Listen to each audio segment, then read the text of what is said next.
So, a very good afternoon, everyone, and welcome to another powerful edition of the second season of the Knowledge series by Speak for Success. So, let's talk about the theme of today's session, that is how to land a role at MNC, filled with real world strategies and practical advice that you can act on.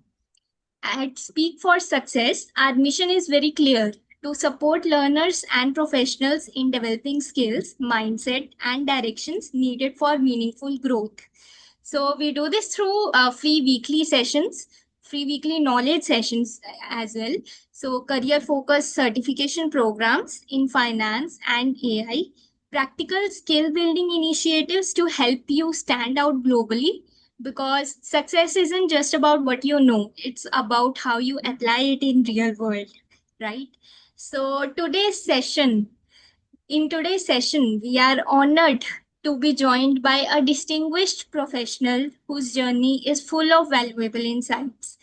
We have CA Ketan Bhatt with us. He is a chartered accountant with strong foundation in financial planning, regulatory reporting, and business analytics. Currently working at Abbott, and he has joined us today for addressing the queries of the audience. So, welcome to the session, sir. Over to Thanks, you. Anya. Just to add, I am from Gurugram. So yeah, hey, hi guys. Thanks, Tanya. Thanks, Team Speak for Success, for giving me a session on your respected platform. And yeah, so talking about myself, I'm accounts and economics topper of Sharda International School 2016 batch. Then I joined this Delhi University, um, became first class graduate in BCom, then completed my master's in commerce, then completed my PG diploma in international business operation, then completed my MBA in finance. Along with this, I completed my this chartered accountancy, the reputed course in this finance. Along with this, my academic things, I started my career with a small firm, Sandeep Kumar Associate from Gurugram.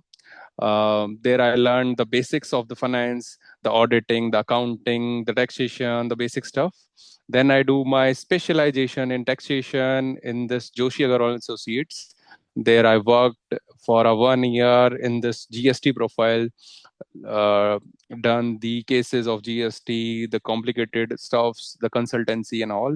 Then I joined Morgan Stanley as a regulatory reporting analyst, joined there as an industrial trainee, and then eventually retained by them as a regulatory reporting analyst.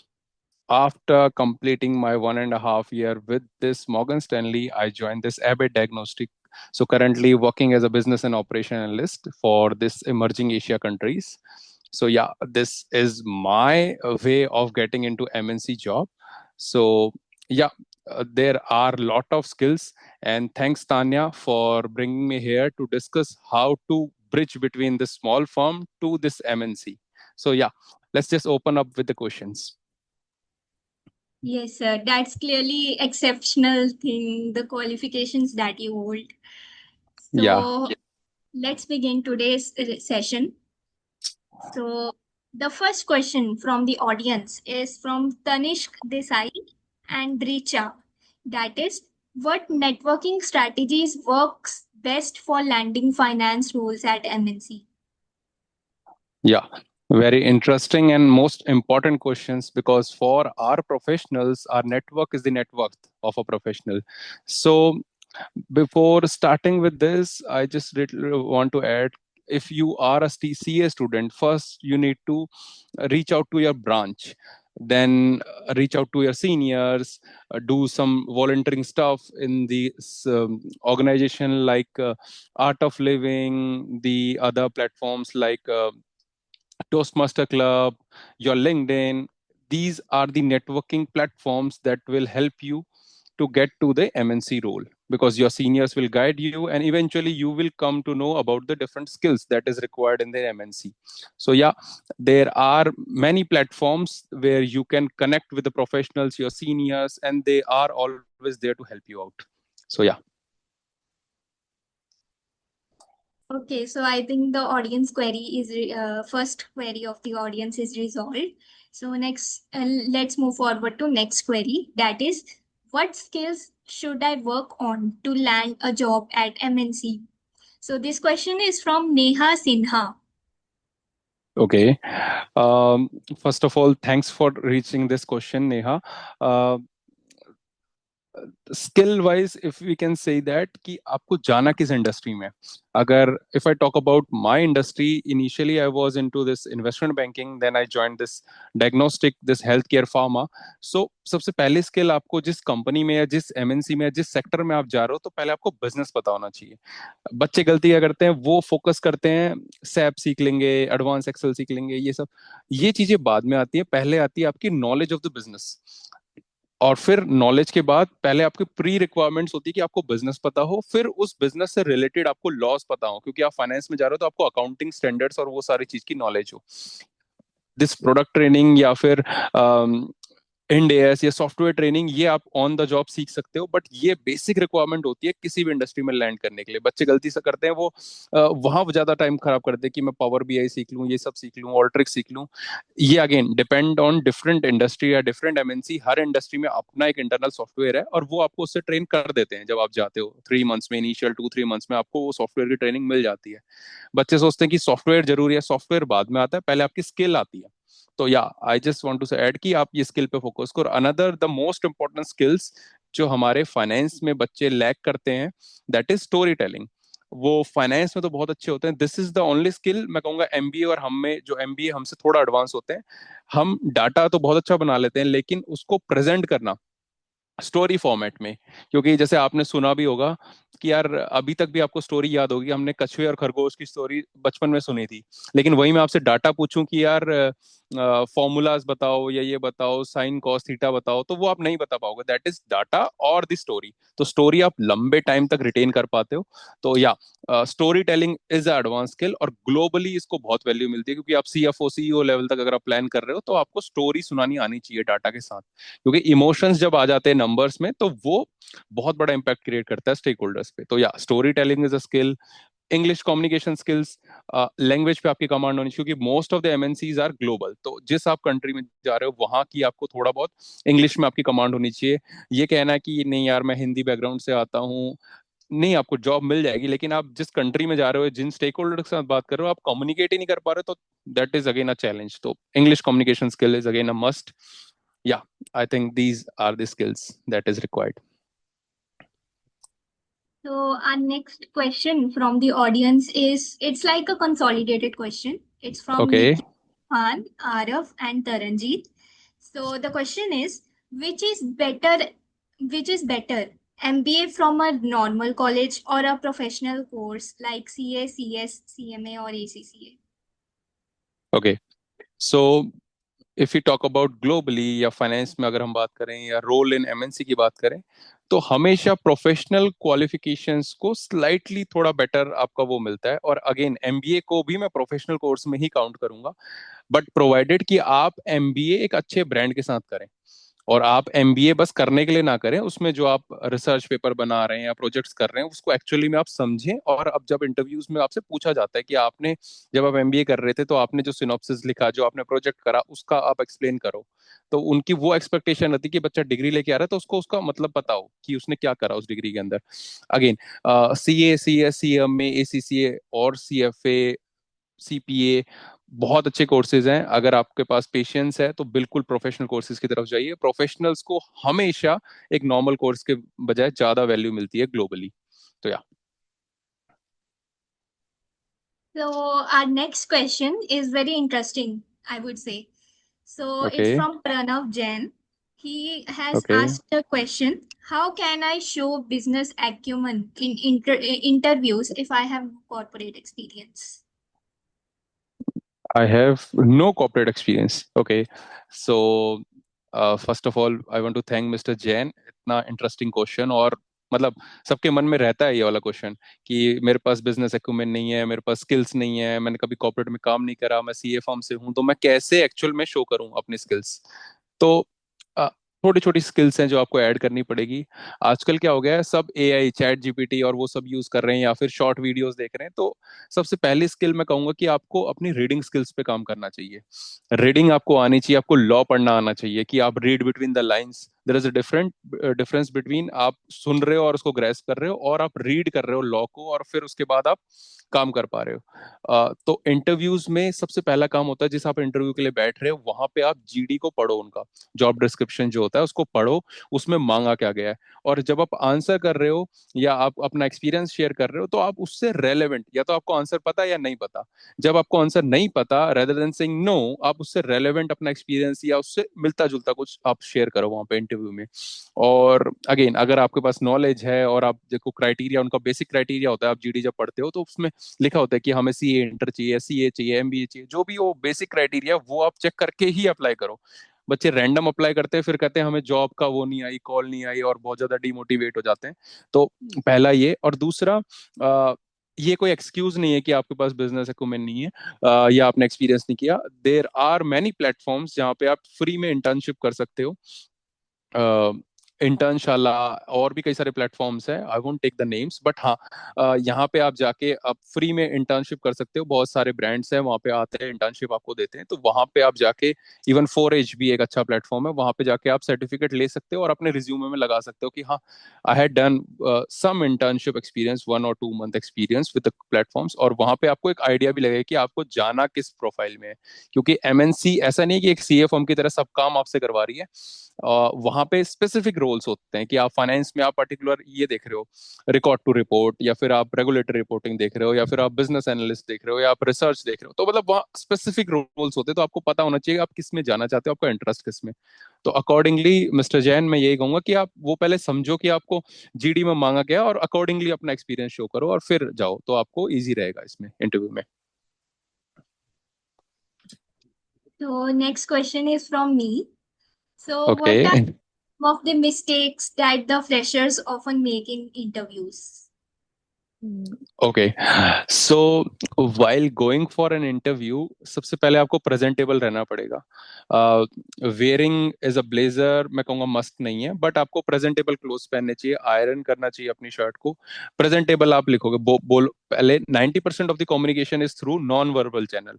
आपको दिख कैसे रहे हो आप, वो फर्क पड़ता है, आप प्रेजेंटेबल हो नहीं हो, दिस शोज कि आपका इंटरेस्ट है उस जॉब में या नहीं है।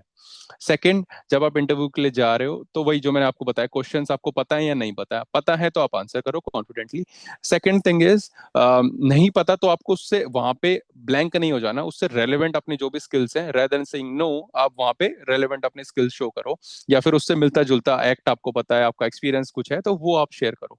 और एक छोटा सा होता है कि यार बहुत हैवी परफ्यूम ना लगा के जाओ, क्योंकि कुछ कुछ लोगों को एलर्जी होती है। आप इंटरव्यू में अगर फेस टू फेस बैठे हो और अगर कैंडिडेट ने हैवी परफ्यूम लगा रखा है, तो वो that is a no for me, मतलब टर्न ऑफ हो जाता है इंटरव्यूअर्स की, यार इसको बाहर करो पहले। तो वो आपके कम्युनिकेट करने से पहले ही वो टर्न ऑफ हो जाएगा।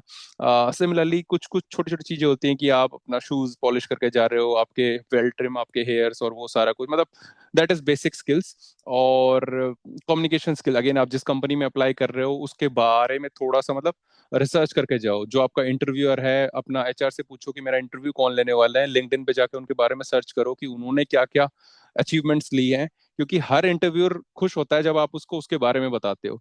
और एक छोटी सी चीज है, बहुत छोटी सी चीज है, कि अगर आपका इंटरव्यूअर डॉक्टर है, तो उसको उसके नाम से बोलो। कल्चर देख लेना कि एमएनसी कल्चर में क्या है, क्योंकि वो, जैसे आप एक सीए से बात करो तो उसको उसके नाम से आप बोल रहे हो, उसको सैल्यूटेशन से बोल रहे हो, तो वो उसको बहुत फर्क पड़ता है कि हाँ यार, ये रिकॉग्नाइज कर रहा है मेरी को, तो वो एक उनके लिए पॉजिटिव चीज होती है। प्लस जिस चीज के लिए आप जा रहे हो, जेडी पढ़ के जाओ, वो सब तो आपको बेसिक मैंने पहले क्वेश्चन में बता ही दिया। और ठीक है, अपने सीनियर्स के साथ कनेक्टेड रहो, क्योंकि वो आपको नई नई चीजें, नए नए क्वेश्चन बताते रहेंगे कि ये चीजें ज्यादा पूछी जाती है, ये स्किल्स में आप जाना चाहते हो तो ये 4-5 क्वेश्चंस हैं जो मोस्टली पूछे जाते हैं। जैसे कि अगर मैं बताऊं एफआर की प्रोफाइल के लिए, तो वो रेवेन्यू रिकॉग्निशन का बहुत क्वेश्चन पूछते हैं, या ऑडिट में जाते हो तो रेवेन्यू रिकॉग्निशन में 5 स्टेप मॉडल पूछते ही पूछते हैं, वो हर क्वेश्चन हर बार पूछते हैं कि यार 5 स्टेप मॉडल बताओ। और बच्चे इंडेक्स तो पढ़ लेते, लेकिन वो प्रेजेंट ही नहीं कर पाते। तो ऐसे जिस प्रोफाइल के लिए जा रहे हो उसकी स्किल्स लेके जाओ, तो या you will get that job. Okay, so next question is from Ananya. Okay. If my resume has no brand names, how can hmm. I get noticed? Like there is no internship that is very that has a very brand name, or there is some college, okay. tied some colleges. So for this, Ananya, I want to share my experience. Um, I joined this Gurugram branch for uh, job, I can say job interview drive or the industrial training drive. वहां पे I notice one thing कि आप ही के जैसे बहुत सारे बच्चे थे जिनके पास कॉलेज नहीं था और इंटर्नशिप नहीं थी। और पहला क्वेश्चन इंटरव्यूअर्स का यही होता है कि आपने बीकॉम लिखा है, कौन से कॉलेज से लिखा है, तो बच्चा टर्न ऑफ हो जाता है कि नहीं यार, मैंने तो रेगुलर नहीं, मैंने तो ओपन से किया है। या फिर पूछते हैं आपने इंटर्नशिप कहाँ से की है, तो अगर वो स्मॉल फर्म्स होती तो again that is a no, क्योंकि अ, जितनी भी एमएनसीज है वहाँ पे इंडेस लगते हैं और सीए फॉर्म्स में, स्मॉल सीए फॉर्म्स में वो इंडेस का आपको एक्सपोजर ही नहीं मिलता। तो अगर बच्चों से पूछा जाता था कि आपने इंडेस में काम किया या इंडेस आपको बेसिक पता तो है, तो वो कहते हैं यार हमारे कोर्स में ही नहीं है। सीए इंटर वाले मोस्टली बच्चे कहते हैं हमारे कोर्स में ही नहीं है, तो हमने नहीं पढ़े। तो इंडस्ट्रियल ट्रेनिंग के लिए जब वो जाते हैं तो वो मोस्टली बच्चों को पता ही नहीं होता इंडेस। तो मैं कहूँगा पहले आप इंडेस पढ़ लो, 2 साल 3 साल बाद आपका अटेम्प्ट है, लेकिन आप एफआर की कोचिंग सबसे पहले लो, क्योंकि इंडेस में ही आपसे क्वेश्चंस पूछे जाएंगे और उनकी एक्सपेक्टेशन रहेगी कि आपको इंडेस तो आने ही चाहिए। सिमिलरली जो आप जैसे इंडस्ट्रियल ट्रेनिंग की बात करता हूँ, इंडस्ट्रियल ट्रेनिंग में अगर आप जाते हो तो वहाँ पे पूछते हैं, अगर डायरेक्ट टेक्स्ट प्रोफाइल के लिए जाओगे तो वो डायरेक्ट टेक्स्ट में आपसे एडवांस क्वेश्चन पूछते हैं, क्योंकि वो आपसे काम करवाने वाले हैं वहाँ पे। वो इंटर्नशिप की तरह नहीं लेते, वो आपको जॉब की तरह ही लेते हैं। तो वो स्किल्स लेके जाओ। और दूसरा मैं कहूंगा ब्रांड्स के लिए, जैसे कि प्रीवियस क्वेश्चन में मैंने कहा, फोरेज, इंटर्नशाला, ऐसे करके कई सारे प्लेटफॉर्म है जहाँ पे आप फ्री में इंटर्नशिप कर सकते हो, वर्चुअल इंटर्नशिप कर सकते हो, और आईसीएआई को भी कोई ऑब्जेक्शन नहीं है उसमें अगर आप इंटर्नशिप वर्चुअल इंटर्नशिप करते हो। क्योंकि वो अगर आप फिजिकली जाते हो तो आईसीआई पे आपको वो बताना पड़ता है कि मैं जा रही हूँ, लेकिन वर्चुअल अगर आप कुछ करते हो, सर्टिफिकेशन या कुछ करते हो, तो that is a good.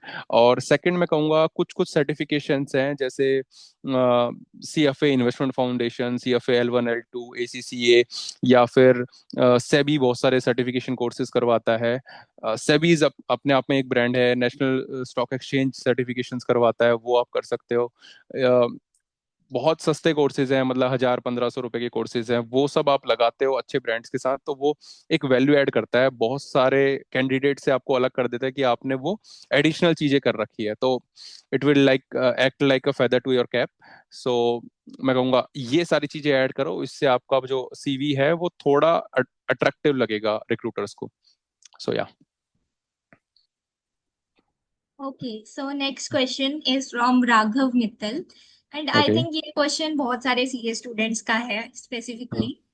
What matters more, CA articleship experience या फिर first attempt in CA final? Okay. Again CA अगर आप बन गए तो वो अपने आप में ही बहुत बड़ी रिकॉग्निशन है। और मैं कहूँगा आर्टिकलशिप में जो आप 3 साल काम सीखते हो, वो आने वाले 30 साल के लिए आपका फ्यूचर डिसाइड करता है कि आप क्या करने वाले हो फ्यूचर में। अगर आपके मन में है कि मेरे को प्रैक्टिस करनी है, तो सीए फॉर्म या mediocre form is the best for you. अगर आपको करियर बनाना है कि मेरे को जॉब ही करनी है, कि मेरे को सीए मतलब आर्ट ये प्रैक्टिस नहीं करनी और मेरे को जॉब में ही जाना है, तो फिर आई विल रिकमेंड कि go for the big force या फिर go for the industrial training. वहां से आपको थोड़ा सा इंडस्ट्री का एक्सपोजर अच्छा मिलेगा, और आप जब पहली जॉब के लिए जाओगे तो आपको थोड़ा एडेड एडवांटेज मिलेगा rather देन बाकी कैंडिडेट से। अब बात करते हैं अटेम्प्ट की। अगर आप फर्स्ट अटेम्प्ट होल्डर हो, तो जब आप आईसीआई प्लेसमेंट में बैठते हो वहां बहुत फर्क पड़ता है। आईसीआई प्लेसमेंट में अगर आपका फर्स्ट अटेम्प्ट है, और तो बहुत सारे रिक्रूटर आपको वो कर लेते हैं, क्योंकि फिल्टर लगाते हैं वो। फर्स्ट अटेम्प्ट या फर्स्ट 3 अटेम्प्ट में जो क्लियर हुए हैं उन्हीं को वो शॉर्टलिस्ट करते हैं और उन्हीं को इंटरव्यू में बैठाते हैं। बट ये कहीं पे भी क्राइटेरिया नहीं है कि आपका 5 अटेम्प्ट 8 अटेम्प्ट 10 अटेम्प्ट में हुआ है तो आपको जॉब नहीं मिलेगी। अम, कोई भी वो डिसाइड नहीं कर सकता आप कितना सक्सेस करोगे बेस्ड ऑन योर अटेम्प्ट्स। अगर आपके पास सर्टिफिकेट है, आप सीए हो, आईसीआई ने आपको दे दिया है, मेंबर बना लिया है, तो again sky is the limit for you. So कभी भी ऐसे निराश ना होए कि मेरे अटेम्प्ट ज्यादा है तो मुझे जॉब नहीं मिलेगी या कुछ नहीं। आपको जस्टिफाई करना है इंटरव्यू के अंदर। अगर आप बैठे हो तो आपको जस्टिफाई करना आना चाहिए कि यार मेरे अटेम्प्ट लगे, उसका रीजन ये है कि मैंने ये 4 चीजें और करी, उन अटेम्प्ट के उस गैप के बीच में मैंने ये चीजें और एक्वायर करी। मेरे पास सर्टिफिकेशंस होंगे, मेरे पास और स्किल्स होंगी, या फिर मैं जब बैठ रहा हूँ तो मैं उस फर्स्ट अटेम्प्ट वाले से क्यों बेटर हूँ। अगर आप वो जस्टिफाई कर पाते हो तो again I can say Raghav Mittal, आपको जॉब इजीली मिल जाएगी as compare to first attempt holder.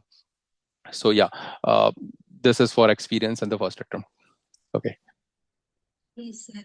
So Hmm. next question is from Athar and Ishita Rawal. So the Okay. question is, what skills do investment banks usually look for in a candidate?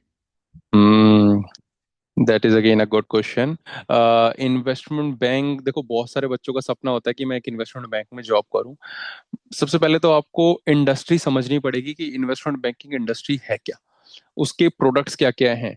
क्योंकि investment banking में ऐसा नहीं कि आप गए और आपसे सारा काम करवा रहे हैं, तो आपको आइडेंटिफाई करना पड़ेगा कि आपको कौन से प्रोडक्ट के अंदर काम करना है। Let's say mutual fund is a product, shares, derivatives, again ये सारे एक प्रोडक्ट्स हैं। तो आपको देखना है कि आपको प्रोडक्ट कंट्रोलर में जाना है, आपको रेगुलेटरी रिपोर्टिंग में जाना है, आपको एनालिसिस में जाना है, आपको रिसर्च प्रोफाइल में जाना है। डिपेंड्स कि आप कहाँ पे जाना चाहते हो। अगर आप बोलते हो कि मेरे को सीएफओ बनना है, तो उसके लिए अलग स्किल सेट है।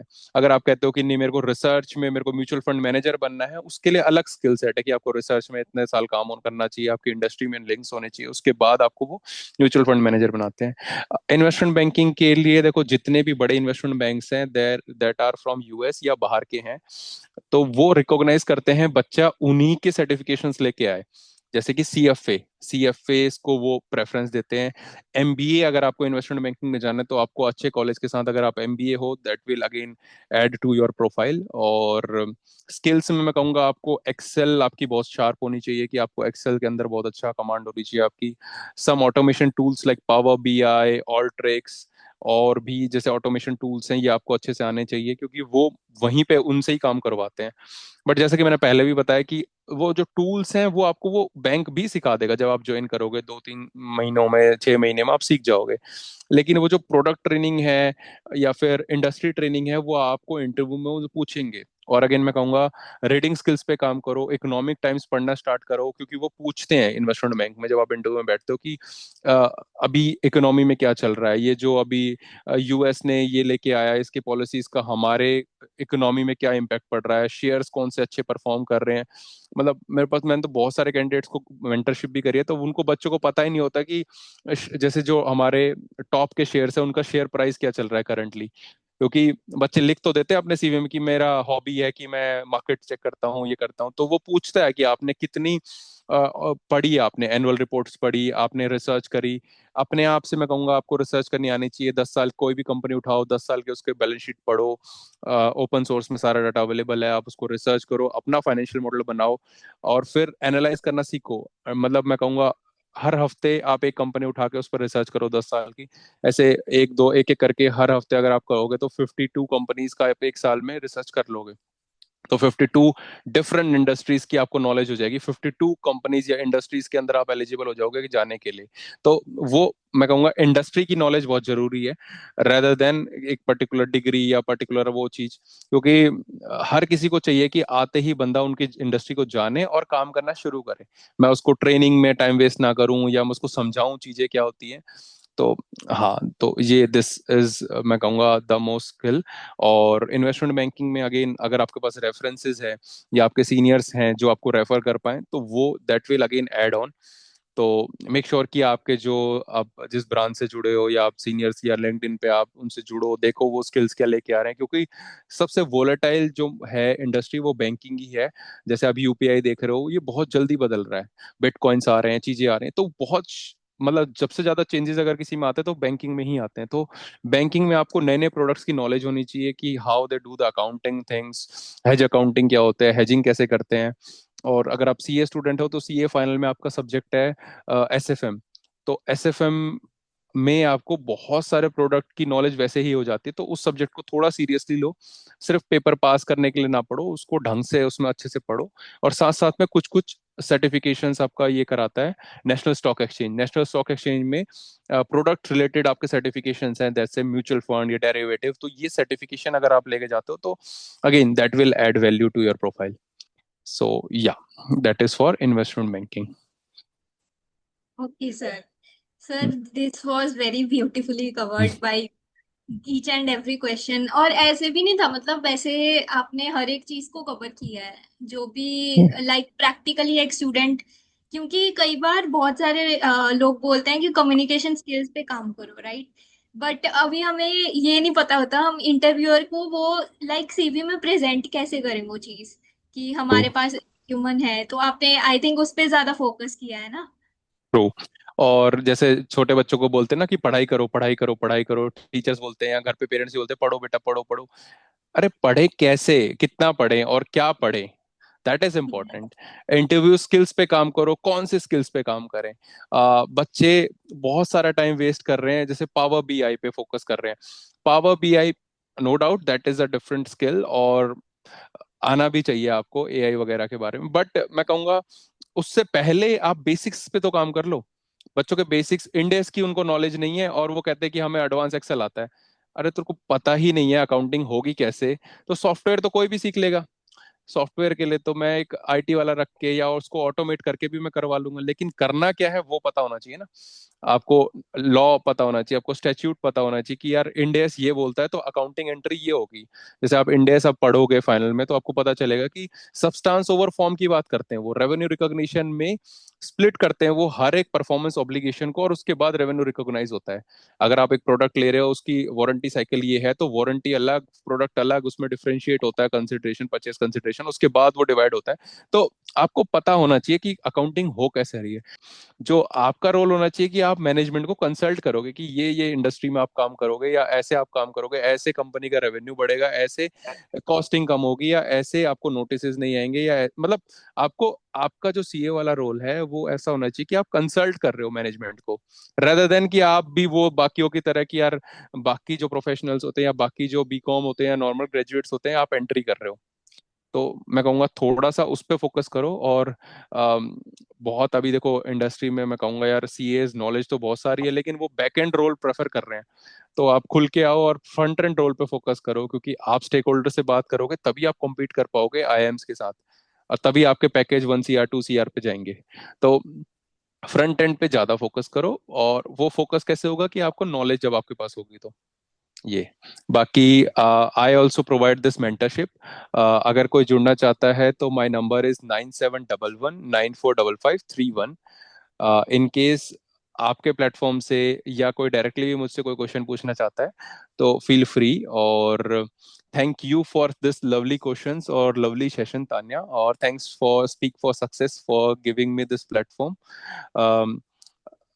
जो भी क्वेश्चन हो feel free to ping on the comments. Tanya या इनकी टीम में से कोई मेरे तक वो क्वेश्चन भेज देगा, या मैं भी पर्सनली पढ़ के वो भी ट्राई करूंगा उसके क्वेश्चंस आपको आंसर मिले।